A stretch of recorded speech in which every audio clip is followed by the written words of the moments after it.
ലോക്സഭാ തെരഞ്ഞെടുപ്പ് വരുന്നു. സ്ഥാനാർത്ഥികളെ പ്രഖ്യാപിക്കണം, തെരഞ്ഞെടുപ്പ് പ്രചരണം നടത്തണം, BJPക്ക് വേണ്ടി ശബ്ദിക്കാൻ തങ്ങൾ മാത്രമുള്ളൂ എന്ന് പറഞ്ഞ് ജനങ്ങളെ എങ്ങനെയെങ്കിലും വിശ്വസിപ്പിച്ചെടുക്കണം. ഇങ്ങനെ എന്തെല്ലാം പണികളാണ് നീണ്ടു നിവർന്ന് കോൺഗ്രസിന് മുമ്പിൽ കിടക്കുന്നത്. അതിൻ്റെ ഇടയ്ക്ക് ഇടുത്തി പോലെ BJPയിലേക്ക് കോൺഗ്രസ് നേതാക്കളുടെ കുരുങ്ങിൻ ചാട്ടം. ദേശീയ തലത്തിൽ കോൺഗ്രസ് നേതാക്കളായിട്ട് ഇനി ബാക്കിയുള്ളത് സോണിയാഗാന്ധിയും പിള്ളേരും മാത്രമായിരുന്നു. ഇത്തിരി ആശ്വാസം കേരളമായിരുന്നു. ഇപ്പോൾ അതിലും തീരുമാനമായി തുടങ്ങി. ജയിച്ചാലും തോറ്റാലും കോൺഗ്രസ് വിടാൻ കാത്തിരുന്നത് പ്രേമേട്ടനായിരുന്നുവെങ്കിലും അതിനു മുൻപേ ചാടി മോദിയുടെ പ്രൈസ് വാങ്ങിയിരിക്കുക പത്മജ ചേച്ചി, നമ്മുടെ കെ കരുണാകരൻ്റെ സീമന്ത പുത്രി, ഇപ്പോൾ മോദിയുടെ ദത്തുപുത്രി. മക്കൾ രാഷ്ട്രീയത്തിൻ്റെ ഗുണം ഇതാണ്. പിതാശ്രീ കോൺഗ്രസിൽ ഉന്നത സ്ഥാനത്ത് ഇരിക്കുമ്പോൾ തങ്ങളും സ്റ്റാർ ആണെന്നാണ് ഇവറ്റകളുടെയൊക്കെ വിചാരം. അതോടെ പിതാശ്രീമാർ മക്കളെ പാർട്ടിയിൽ തിരികെ കയറ്റും. ആദ്യം തന്നെ എടുത്താൽ പൊന്താത്ത പദവികൾ കയറി നിരങ്ങും. ഒടുക്കം നേരെ BJPയിലേക്ക്. ഇതുപോലെയാണല്ലോ മുമ്പ് ഒരു സീമന്തപുത്രൻ കോൺഗ്രസിൻ്റെ മതിൽ ചാടിയത്. ഇപ്പോൾ BJPയുടെ പത്തനംതിട്ട ലോക്സഭാ മണ്ഡല സ്ഥാനാർത്ഥി. പത്മത്തിൻ്റെ ചാട്ടവും കസേര മോഹിച്ചാണെന്ന് അറിയാം.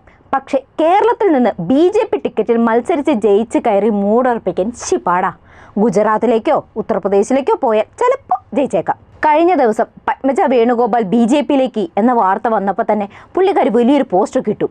ഈ നാട്ടിലൊരു തമാശ പറയാൻ പറ്റൂല, അപ്പെടുത്ത് അടിസ്ഥാനരഹിതമായ വാർത്ത കൊടുക്കും എന്നൊക്കെ പറഞ്ഞ്. അത് കഴിഞ്ഞ് മാപ്രകൾ ആ വാർത്ത തിരുത്തി കണ്ടു.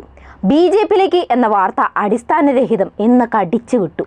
അരമണിക്കൂർ കഴിഞ്ഞില്ല, വീണ്ടും പത്മജ BJPയിലേക്ക്, ഡൽഹിയിലേക്ക് തിരിച്ചു. BJP അംഗത്വം നാളെ സ്വീകരിക്കും എന്ന് പറഞ്ഞ് വാർത്തയെത്തി. ചേടാ ഇതെന്ത് മറിമായി എന്ന് കരുതി പത്മ ചേച്ചിയുടെ പോസ്റ്റ് പോയി നോക്കി. അപ്പോൾ അതവിടെ ഇല്ല. പത്മം പിടിക്കാൻ പോകുന്നതിന് മുൻപേ പത്മ ചേച്ചി പോസ്റ്റ് മുക്കി കണ്ടം വഴി ഓടി. എന്നിട്ടാണ് ഡൽഹിയിലേക്ക് വെച്ച് പിടിച്ചത്. എന്തിനാ? മോദിയുടെ ദത്തുപുത്രിയാവൻ. അനിൽ ആൻ്റണി BJPയിലേക്ക് പോയപ്പോൾ എന്തൊക്കെ ബഹളമായിരുന്നു ചേച്ചി നടത്തിയത്. കരുണാകരൻ്റെ മക്കളായാലും ആൻ്റണിയുടെ മക്കളായാലും അവർ ജനിച്ചത് മുതൽ വിശ്വസിക്കുന്നതും കാണുന്നതും കോൺഗ്രസിൻ്റെ രാഷ്ട്രീയമാണ് എന്നൊക്കെ വെച്ച് കീച്ചിയതാ. എന്നിട്ടിപ്പോൾ എന്നാ പറ്റി ചേച്ചി? കെ കരുണാകരൻ എന്ന അച്ഛൻ്റെ പേര് വെട്ടിയോ? അല്ല, വീരവാദം പറയുമ്പോൾ ഭാവി കൂടി കണ്ടിട്ട് വേണ്ടേ പറയാൻ. ഇന്നത്തെ കോൺഗ്രസ് നാളത്തെ BJP എന്നല്ലേ ചൊല്ല്.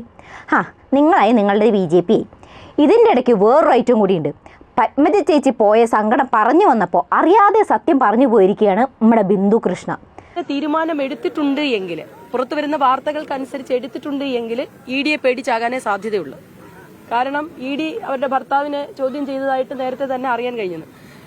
കേന്ദ്രം ഭരിക്കുന്ന BJP രാഷ്ട്രീയ എതിരാളികളെ ഓരോരുത്തരായി നിശബ്ദരാക്കുവാൻ ED പോലെയുള്ള സംവിധാനങ്ങളെ ഉപയോഗിക്കുമ്പോൾ നിർഭയരായി നിൽക്കാൻ കഴിയുന്നവർ നിൽക്കും, അല്ലാത്തവർ ചിലപ്പോൾ ഇങ്ങനെയൊക്കെ ആകാൻ സാധ്യതയുള്ളൂ. EDയെ പേടിച്ചാണ് കോൺഗ്രസ് നേതാക്കൾ കൂട്ടത്തോടെ BJPയിലേക്ക് പോകുന്നതെന്ന്.